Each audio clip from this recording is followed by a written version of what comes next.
السلام علیکم دوستو آج ہم بات کریں گے کوٹ مٹھن شہر کی، جسے مٹھن کوٹ بھی کہتے ہیں۔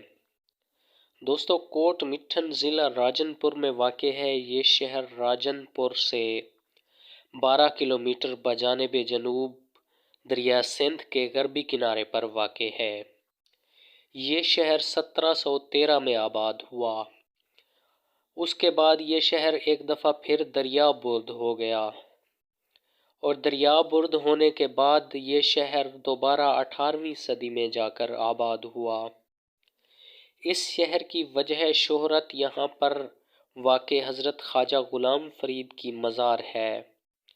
حضرت خواجہ غلام فرید ایک صوفی بزرگ شاعر تھے جو کہ روہی میں 18 سال رہے۔ حضرت خواجہ غلام فرید چاچڑا شریف میں پیدا ہوئے۔ حضرت خواجہ غلام فرید کے مرید خاص نواب آف بہاولپور نواب صادق نے آپ کو ایک بحری جہاز گفٹ کیا جو کہ انڈس کوئین کے نام سے مشہور تھا۔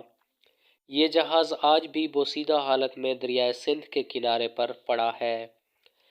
خواجہ غلام فرید کے مزار کے ساتھ ساتھ کوٹ مٹھن میں ان کے والد بزرگ حضرت خواجہ محبوب الہی، ان کے بڑے بھائی حضرت خواجہ فخر جہاں، ان کے بیٹے خواجہ نازک کریم، ان کے پوتے اور پڑپوتوں کے مزار واقع ہیں۔ کوٹ مٹھن کو تاریخی حیثیت حاصل ہے اور یہ تاریخی حیثیت اس کو انہی صوفی بزرگان کے مزار کی وجہ سے حاصل ہے۔